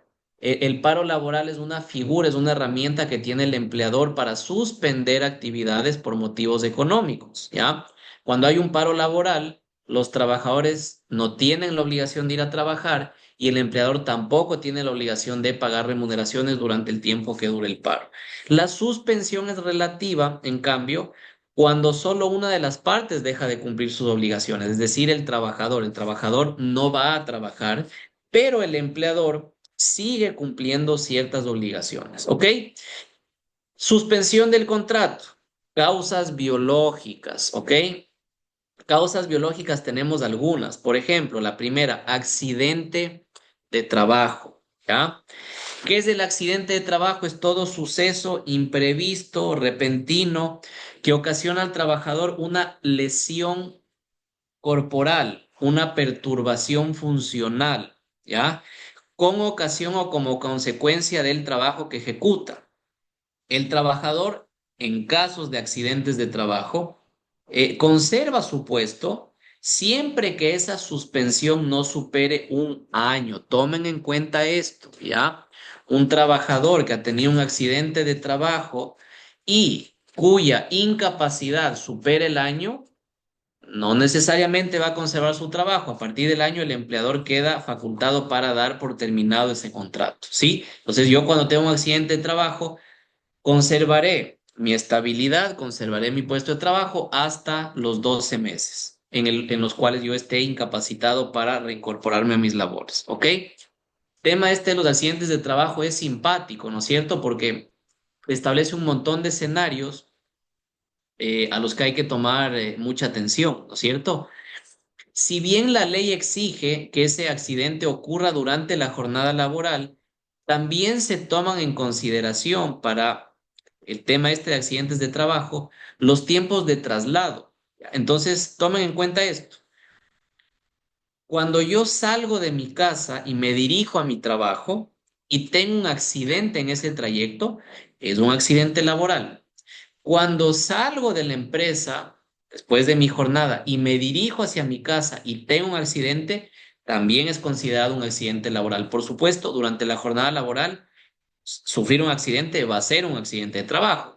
Si yo trabajo en una fábrica y una máquina me cae encima o resulta que me corto con algún otro artefacto, será un accidente de trabajo. Y también se toman en cuenta los traslados, desde casa hasta el trabajo y desde el trabajo hasta la casa. Ahora bien, si yo en ese trayecto me desvío, ¿no es cierto? Y me voy a hacer compras, me voy donde mis amigos y allí sufro un accidente, ya no será accidente laboral, ¿ok? Entonces, estos son los accidentes laborales que de alguna manera suspenden el contrato de trabajo.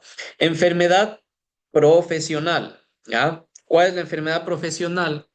Es esa afectación aguda o crónica causada directamente por el ejercicio de la profesión o por la labor que realiza el trabajador y que produce algún tipo de incapacidad, ¿cierto? Si yo soy un ingeniero informático y trabajo sentado en una silla a las 8 horas del día, estoy frente a una computadora y justamente por esa posición, por esa postura, empiezo a manifestar, ¿no es cierto?, una lumbalgia, pues esa será una enfermedad profesional, porque es producto del trabajo que yo realizo, ¿no es cierto? Cuando yo tengo una enfermedad profesional, yo conservo mi puesto de trabajo, repito, al igual que en los accidentes laborales, siempre que esa suspensión no supere el año. A partir del año, ya el empleador quedará facultado para dar por terminado el contrato, ¿ok? Durante el tiempo que dure la enfermedad profesional, el trabajador sigue recibiendo su remuneración, ya sea a manos del empleador o a manos del IES, ¿ya? Por ejemplo, los 3 primeros días que uno se enferma, ¿ya? Dentro del trabajo, están cubiertos, están justificados. A partir de allí, hasta el día 180 cubre el IES en un porcentaje y del día 180 al día 360 cubre un porcentaje aún menor, ¿ok? Por eso siempre es importante tener afiliados a los trabajadores al Seguro Social, ¿ok? A ver, tanto en el caso del accidente de trabajo como en la enfermedad profesional, si es que se llega a verificar que el trabajador causó deliberadamente el accidente o se enfermó deliberadamente, no sé, pues a lo mejor ingirió voluntariamente algún producto que no tenía que ingerir, aspiró algún material que no tenía que aspirar, ¿ya? Es decir, la enfermedad o el accidente se le atribuyen a su responsabilidad. En este caso, el empleador no va a tener la obligación de reconocer ningún derecho económico a favor del trabajador y de igual forma el líder estará exento de subsidiar esas remuneraciones. Entonces, mucho ojo con eso, porque hay también trabajadores inescrupulosos que a propósito se enferman o a propósito tienen algún tipo de accidente, buscando obviamente acogerse a estos derechos, a los cuales no van a tener si es que se verifica lo que acabo yo de mencionar, ¿ok?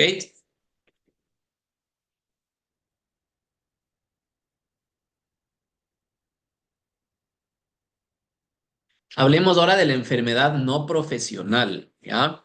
La enfermedad no profesional es, en cambio, cualquier afección a la salud que no está causada directamente por las labores que realiza el trabajador, ¿cierto?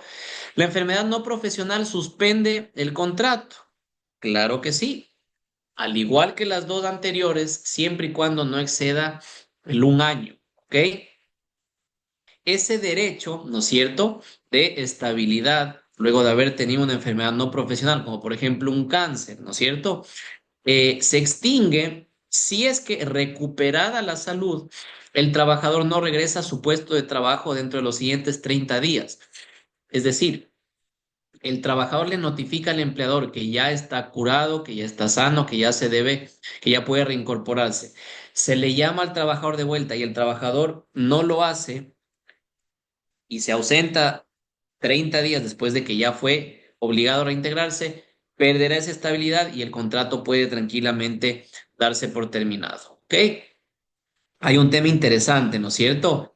Cuando el trabajador ya no es recibido en su puesto de trabajo después de una enfermedad no profesional debidamente certificada, tendrá derecho a recibir una indemnización de 6 meses, que es una indemnización especial. El día de mañana vamos a hablar de terminación del contrato laboral y en terminación vamos a hablar de las indemnizaciones generales y las indemnizaciones especiales. Bueno, esta es una de ellas, ¿ok?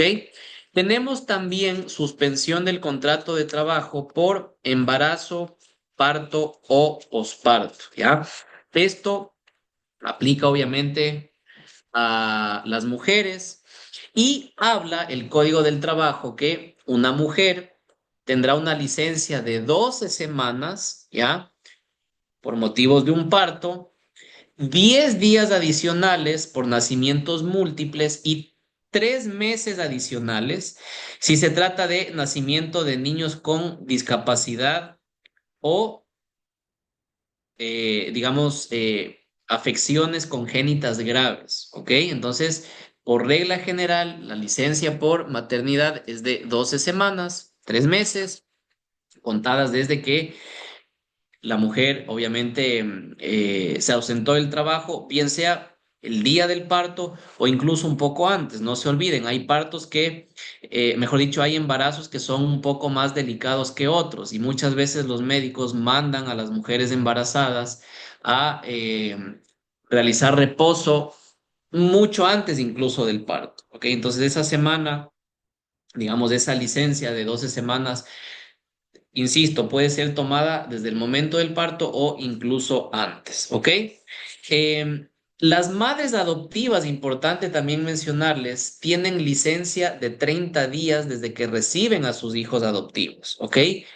Me parece a mí poco tiempo porque la socialización, la inserción de un chico que ha sido adoptado o una chica que ha sido adoptada toma mucho más de 30 días, ¿ya? Esto sería interesante también reformar en el Código del Trabajo. Me parece a mí que 30 días por un tema de adopción son muy pocos, sin embargo, así lo establece el Código del Trabajo, ¿ok? Licencia de 30 días. Durante la licencia por maternidad o durante la licencia por maternidad, producto de un procedimiento de adopción, la madre conserva obviamente su puesto de trabajo, siempre y sin ningún tipo de excepción, ¿ok? ¿Qué sucede con la remuneración durante una licencia por maternidad? Si es que la trabajadora está debidamente afiliada al IES, la remuneración será pagada de la siguiente manera. El 25% pagará el empleador y el 75% pagará el IES. Ese es otro de los beneficios del seguro social, ¿no es cierto? Este subsidio que tiene una mujer embarazada y de alguna manera es un alivio para el empleador porque el empleador no paga el 100% de la remuneración durante estos 3 meses, paga el 25%, mientras que el otro 75% lo asume el IES, ¿ok? Si es que se despide a una mujer embarazada o a una mujer que está gozando de su licencia por maternidad o a una mujer que está en su periodo o en su, digamos, horario reducido por lactancia, la mujer tiene allí una acción por despido ineficaz de la cual hablaremos el día de mañana y deberá ser indemnizada si es que efectivamente se verifica el despido con un año de remuneraciones, que es otra indemnización especial sumada a la general, ¿ok? Pero no se estresen que de esto hablamos el día de mañana, ¿ok? Repito, la mujer que está en periodo de gestación tiene 3 momentos en los cuales es protegida por la legislación. Un primer momento, desde el tiempo en el que se queda embarazada hasta el momento en el que da luz, ¿ok? Un segundo momento de protección durante el goce de su licencia por maternidad, que dura 3 meses, y un tercer momento de protección durante todo el tiempo que dura su horario reducido por lactancia, 15 meses adicionales, ¿ok? Esto está bien, por supuesto que está bien, porque la Constitución, las leyes indican que las mujeres embarazadas son miembros de grupos de atención prioritaria, ¿no es cierto? Y el hecho de traer a la vida un niño o una niña implica no solo un esfuerzo, sino también muchísimas otras cosas que de alguna manera el legislador ha querido valorar económica y laboralmente y justamente por eso esta protección, ¿ok? ¿Cómo funciona el tema del aviso? ¿Ya? Una mujer que está embarazada tiene que avisar a su empleador, ¿no es cierto? Que está embarazada, de tal manera de que se sepa en la empresa de su condición de embarazo, ¿sí? Sin embargo, ya la Corte Constitucional ha establecido en algunas sentencias que no es necesario que el empleador sepa que la mujer está embarazada, ¿ya? Ustedes me dirán, ¿cómo es esto posible? Yo como empleador, ¿cómo me entero? Bueno, lo, lo, lo, lo lógico sería que la mujer dé aviso presentando un certificado médico, básicamente, un certificado que indique que se encuentra en periodo de gestación. Si es que esto no sucede, ¿ya? Si es que no se le avisa al empleador, el empleador tal vez podría despedirla sin saber que está embarazada y se va a meter en un problema porque la mujer embarazada, pese a no haber avisado, va a gozar de los mismos derechos que una mujer que sí avisó, ¿ok? Entonces esto anótenlo porque ya en la parte procesal de esa manera funciona, ¿ok? Propósito de las enfermedades, me preguntaba Giselle también si en los casos de enfermedad por un año el trabajador debe presentar un certificado médico del IES que certifique el reposo. Por supuesto, todo certificado médico con el cual se quiera alegar una enfermedad profesional, no profesional o alguna condición producto de un accidente de trabajo o un accidente fuera del trabajo, tiene que ser certificado a través de un examen médico avalado por el Instituto Ecuatoriano de Seguridad Social y únicamente con esa prueba entendemos que este trabajador, por ejemplo, que está enfermo, se acoge, ¿no es cierto?, a gozar de su estabilidad en el puesto de trabajo, ¿ok?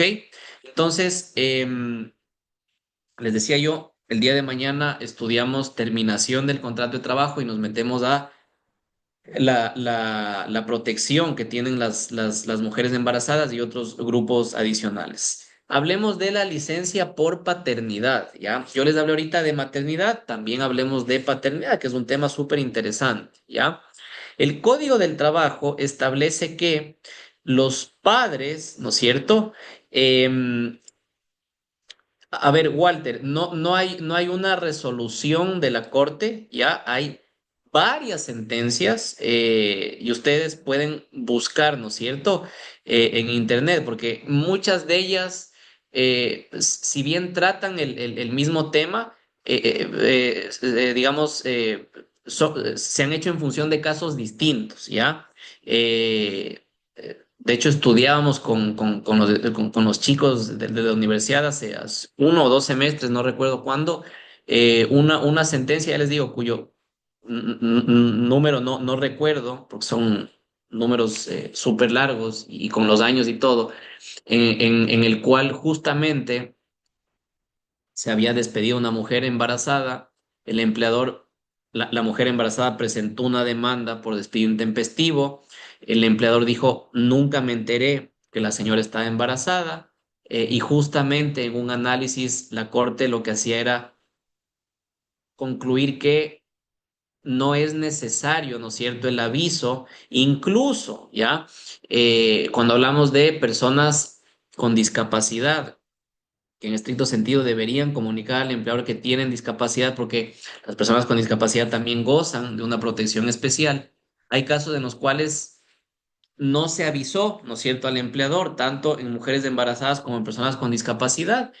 Y después de un largo proceso judicial, los administradores de justicia determinaron que sí, no se le avisó al empleador, pero eso no significa que se vulneraron sus derechos y que tiene derecho esa persona a recibir una indemnización por su condición. ¿Ok? Entonces, lo que dice básicamente la Corte es, la forma es irrelevante, el aviso no es tan importante como el fondo del asunto. ¿Y cuál es el fondo del asunto? Que la señora estaba embarazada o que la persona tenía una discapacidad. Ahorita, en este momento, no podía darles los números de las sentencias, los pueden buscar en internet porque hay un montón, ¿ya? Y de hecho es interesante, vean, para temas personales, para alimentación y crecimiento personal, siempre, si les gusta el derecho, obviamente estar leyendo, ¿no es cierto?, sentencias, porque muchas sentencias son súper enriquecedoras y de alguna manera nos dan muchas luces sobre estos temas, ¿ok? Entonces, volviendo al tema de la paternidad, los padres también gozan de una licencia, ¿ok? Una licencia remunerada, ¿sí? No se olviden, así como la licencia por maternidad es remunerada, también lo es la licencia por paternidad. ¿Qué dice el Código del Trabajo? Muy a mi pesar. Gozarán de 15 días de licencia por paternidad los padres por el nacimiento de hijos cuando sea parto normal.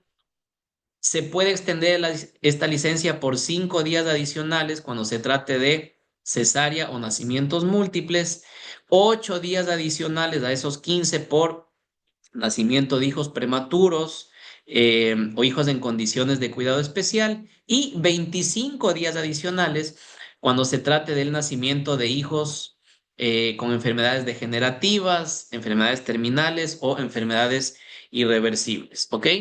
¿Por qué digo muy a mi pesar? Porque así como una madre que da luz tiene derecho de quedarse en casa para cuidar de su hijo, lo mismo con el papá. Ya, si queremos despojarnos, ¿no es cierto?, de esas ideas arcaicas, prehistóricas, ¿no es cierto?, de que solo la mamá puede estar en la casa y el papá es el que provee, el papá es el que sale afuera, deberíamos empezar por esto. En otras legislaciones de países mucho más avanzados que el nuestro, como por ejemplo Suecia, se ha entendido que tanto papá como mamá deben gozar de la misma cantidad de días por licencia producto del nacimiento de hijos o hijas, ¿ya?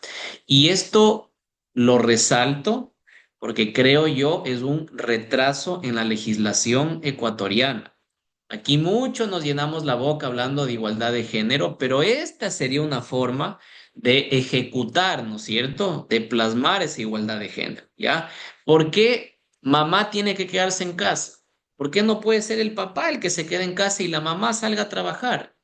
Repito, otras legislaciones han entendido que la crianza compartida es beneficiosa y hay resultados estadísticos a lo largo de la vida de un niño que demuestran que en la mayoría de casos en donde esa crianza es compartida, el niño desarrolla muchas más actitudes que un niño que solo es criado por mamá, por ejemplo. ¿Ok? Entonces, creo yo que esta licencia por 15 días es poquísima Se los digo yo también como padre que soy, ¿ya? Porque siento también estos temas como personales y de alguna manera debería reformarse el código en ese sentido. Se ha tratado de reformar en algunas ocasiones, lamentablemente los congresistas hace algún tiempo, asambleístas hace otro tiempo, no han dado luz verde a esto, entiendo yo, por presiones políticas, presiones de las cámaras de producción, de los grupos empresariales, porque finalmente subvencionar, ¿no es cierto? Subsidiar una licencia por paternidad tan grande como la licencia por maternidad también cuesta plata, ¿ya? Pero por Dios, o sea, hay que cambiar esa realidad, ¿sí? 15 días en realidad son súper insuficientes para un padre que acaba de recibir a su hijo, ¿ok? Hay un tema interesante que sí hay que resaltar. Los padres pueden completar la licencia que le hubiese correspondido a la madre cuando la madre ha fallecido durante el parto o licencia por maternidad. Esto sí es importante, ¿no es cierto? ¿Qué pasa si mamá fallece producto del parto o después del parto? ¿Ya? Pues alguien tiene que hacerse cargo de manera constante del niño que acaba de nacer. En ese caso, el padre le subroga a la madre en esa licencia y podrá gozar de esos 3 meses o de lo que falte por cumplir esos 3 meses de licencia. Eso también hay que resaltarlo.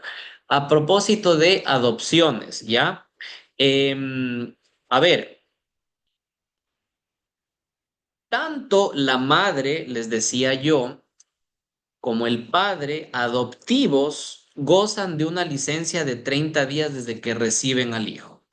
Ya lo dije a propósito de las mujeres, también lo insisto a propósito de los hombres. 30 días por adopción en función de una licencia también son pocos, ¿ya?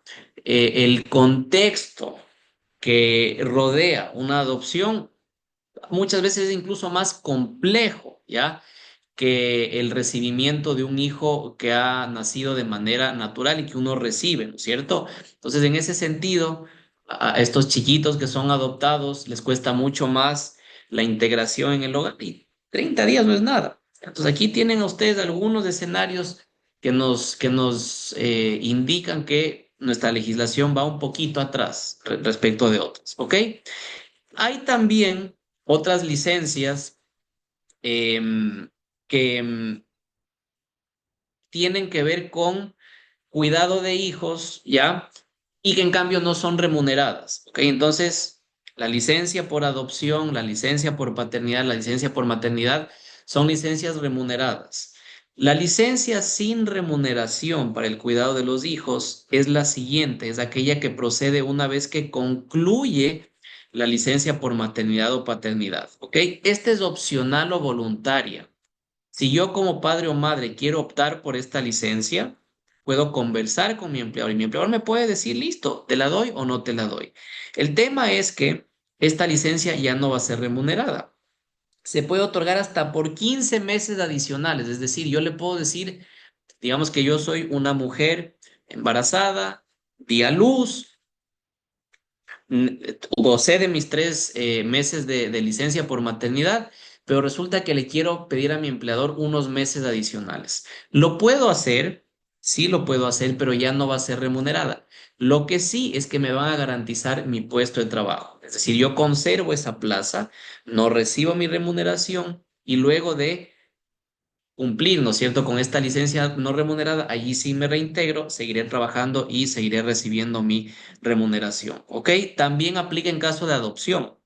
Si es que uno considera que esos 30 días son pocos, bueno, podría yo solicitar una ampliación de esa licencia, pero que ya no va a ser remunerada. ¿Ok? Hay otras causas de suspensión, ¿no es cierto?, de contratos individuales de trabajo, como por ejemplo causas em, políticos sociales, ¿ok?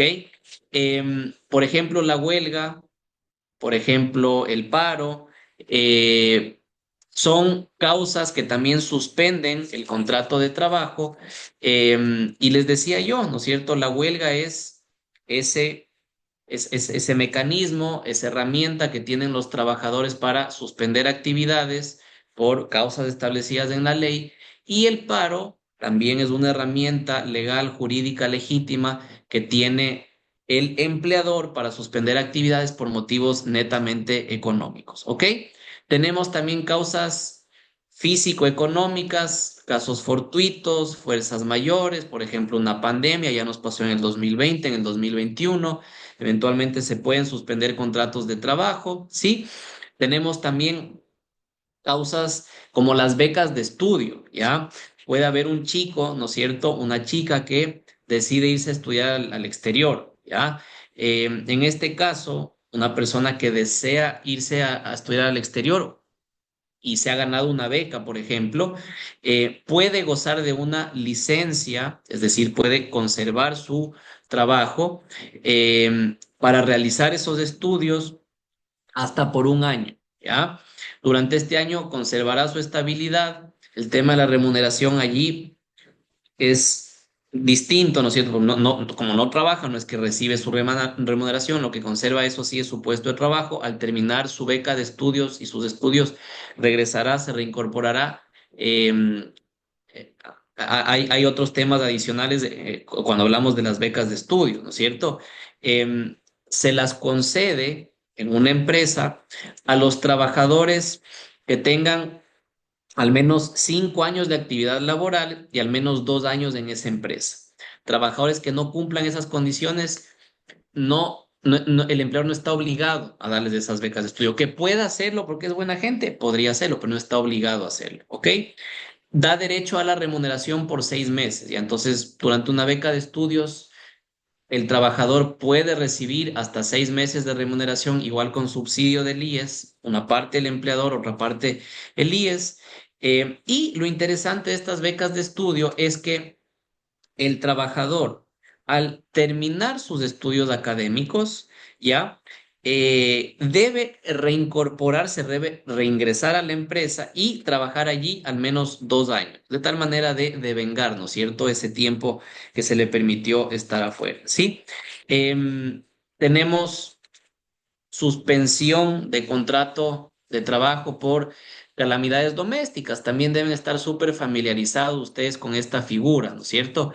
Por ejemplo, por fallecimiento del cónyuge, del conviviente en unión de hecho, de parientes dentro del segundo grado de consanguinidad o afinidad, uno tiene una licencia remunerada, ¿ya? Licencia remunerada de 3 días, ¿no es cierto? Entonces, se muere alguna de estas personas de mi círculo, de mi entorno, repito, cónyuge, conviviente o parientes dentro del segundo grado de consanguinidad o afinidad, derecho a una licencia justamente para hacer frente, ¿no es cierto?, a esa calamidad doméstica. Servicio militar también aplica una suspensión en casos de servicio militar. Hay chicos que deciden ir a hacerlo, ¿no es cierto? Antes del servicio militar era obligatorio. En mi época de niño me acuerdo, pues las propagandas del Comando Conjunto de las Fuerzas Armadas. Joven ecuatoriano, acuartélate, ¿ya? Y era obligación para nosotros presentarnos a los exámenes médicos y allí, después de esos exámenes médicos, se concluía si éramos sorteados o no éramos sorteados, ¿no es cierto?, para hacer el servicio militar. Eso ya cambió hace algunos años en el Ecuador, sin embargo, hay personas que desean hacerlo. En este caso, el empleador no puede dar por terminado un contrato de una persona que se encuentre haciendo el servicio militar. Ese contrato se suspende, ¿ya? Hasta que se obtiene la licencia militar, ¿ya? El IES allí también va a cubrir, ¿no es cierto?, aportes, ingresos de ese trabajador durante el tiempo que está haciendo el servicio militar. Y lo interesante, así como todas las demás licencias por suspensión del contrato, es que el trabajador conserva su puesto de trabajo, ¿ok? Y la última, ya, que es el último caso de suspensión del contrato de trabajo, habla de el trámite de visto bueno, que es con lo que terminamos la clase de hoy, porque como les decía, dejé para el día jueves todo lo que tiene que ver con terminación del contrato individual de trabajo. Entonces, el trámite de visto bueno, en determinados casos, también suspende el contrato de trabajo hasta que se resuelva este trámite de visto bueno. ¿Ok? Entonces, Al colega José García le digo, no se preocupe y no se preocupen los demás por el temario, porque en realidad estamos muy bien con el tiempo, ¿ya? Justamente ahorita terminamos todo lo que tiene que ver con suspensión del contrato de trabajo y mañana arrancamos con terminación del contrato de trabajo, la clasificación, los tipos de terminaciones y allí vamos a ver visto bueno, desahucio, despido intempestivo, indemnizaciones generales, indemnizaciones especiales. Ok, entonces no se preocupen, vamos muy bien con el avance de los temas. Sí, entonces, como les había ofrecido, les vamos a colgar ya en la plataforma estos documentos que yo preparo para ustedes, de tal manera de que puedan complementarlo con los apuntes que hayan ido tomando o con el video que puedan repetirse en futuras ocasiones. Em, si tienen alguna otra pregunta, por favor, me la pueden hacer con toda confianza. Hoy día han estado un poquito más apagados, me imagino que andan viendo el partido de Copa Libertadores del Barcelona en Brasil, pero bueno, cualquier pregunta, igual, repito, que se haya quedado pendiente, por favor, me la pueden hacer el día de mañana, siempre y cuando tenga que ver con la materia. Angélica, no sé si tienes algo que comentar. ¿Cómo está? Buenas noches. Más bien es una pregunta. ¿Qué pasa si despido al señor Juanito, que la esposa estaba embarazada? Si usted le despide al esposo de una mujer embarazada, le despidió al señor, no tiene nada que ver allí la esposa embarazada. O no sé si entendí bien la pregunta. No, sí, entendió bien la pregunta. O sea, preguntaba era porque como ellos también tienen el goce de los 15 días de paternidad en el caso de ser parto normal, entonces por ahí era que iba mi pregunta.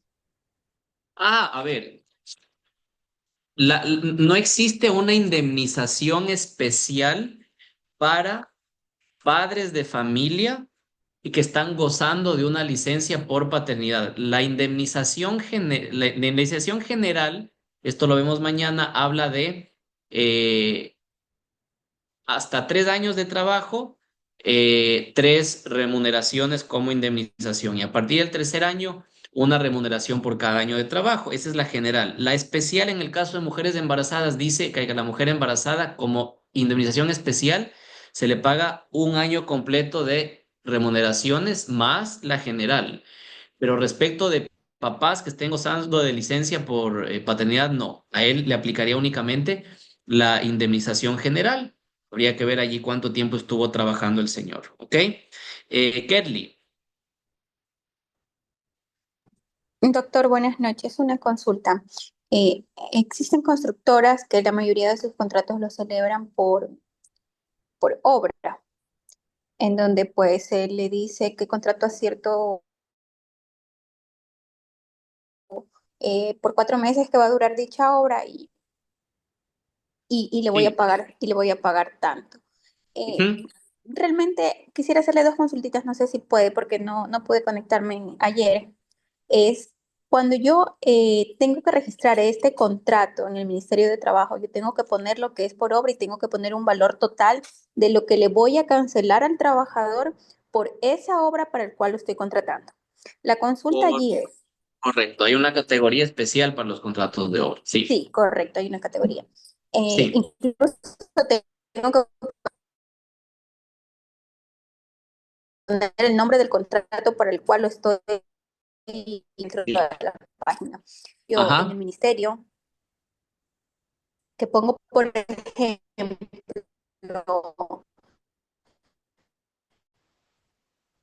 eh, le voy a preguntar del valor de los sueldos o va incluido con décimos. Ahí tengo una pequeña confusión. Sí, a ver, allí se incluyen proporcionalmente decimotercero, decimocuarto, y justamente para eso es importante tener sintonía con recursos humanos, ¿ya? Ellos van a hacer un cálculo y van a decir, bueno, el señor gana X cantidad de dinero. Y ojo, el tema de vacaciones, todo es proporcional, Kelly, Fondo ¿ya? de reserva, Sí, sí. Absolutamente todo es proporcional, siempre. ¿Por qué? Porque esos trabajadores tienen los mismos derechos que usted o yo, que trabajaríamos, por ejemplo, a tiempo completo, no en una obra, sino todos los días de la semana, ¿cierto? Entonces, siempre se hace un cálculo proporcional y se debe establecer allí el monto proporcional total que va a recibir ese trabajador por la obra específica que va a realizar, siempre, siempre, sin excepción. Ah, entonces sería el valor que va a ganar en este caso La sería remuneración, la la, remuneración, rem- perdón, remuneración. más proporcionalmente sus remuneraciones adicionales, que son el 13º, el 14º, fondo de reserva si le corresponde, y por Sí, supuesto también el tema de vacaciones proporcionales. al ser de construcción, ellos ganan fondo de reserva desde el primer día. Ya ve, exactamente, Ujú, ¿no es cierto? Porque, sí. porque se entiende que no siempre se les va a buscar, ¿no es cierto? Por obras determinadas. Habrán años en los que sí, años en los que no. Y porque es Pero también, sí. disculpe, por lo que es también un campo bastante informal. Entonces ellos a veces van, a veces no van, van una semana, Sí. ya no van la siguiente semana. Entonces Ujú. es una forma de proteger al trabajador. Ya. Y la otra Correcto. Sí. consulta, doctor, disculpe, ¿qué pasa o qué sucede si uno de estos trabajadores, qué sé yo, no está rindiendo lo suficiente dentro del trabajo, de la obra para el que lo contraté? ¿Cómo hago Ujú. yo esa terminación laboral si yo lo contraté para 4 meses? Ya. Allí habría dos posibilidades, tres posibilidades en realidad. La primera es si es que usted tiene un reglamento interno, ¿ya? Y en ese reglamento interno se han establecido causales para amonestar o llamar la atención de ese trabajador incumplido, irresponsable, negligente. Podría solicitar un visto bueno siempre y cuando reúna causales para sacarlo a ese trabajador a través de un visto bueno, que es un procedimiento mediante el cual el inspector del trabajo autoriza separarlo a ese señor o a esa señora por causales establecidas en el código. Esa sería la primera opción. Si no hay manera de sacarlo por un visto bueno, porque ha reunido, ¿no es cierto?, varios de estos requisitos de causal de visto bueno, se podría negociar con el trabajador, llegar a un acuerdo. Esto también es totalmente legítimo, decirle, ve, no estás rindiendo, ¿ya? Terminemos la relación de manera amistosa, incluso se podría negociar allí de alguna manera, haciendo un punto medio, ¿no es cierto? A ver, si yo te despido, te corresponde recibir 100. Si tú me renuncias, te corresponde recibir 50. Terminemos la relación de manera amistosa. Si estás de acuerdo, te pago 75, 80. Ese sería el segundo mecanismo. Y el tercer mecanismo ya sería el despido intempestivo. Ya, si no hay manera de sacar al señor a través de visto bueno o el señor no quiere negociar, despido intempestivo y pagarle todo lo que habrá que pagar al señor. La mejor opción será siempre la primera, pero para eso necesitamos reglamento interno y ser muy prolijos con las amonestaciones, Kerly. ¿Ok? Ok, muchísimas gracias, doctor Juan. Listo. Bueno, son las 9. Tengo que conectarme a otra clase, así que les dejo. Nos vemos el día de mañana, jueves, a la misma hora y por el mismo canal. Un abrazo para Muchas todos. gracias, buenas Adiós.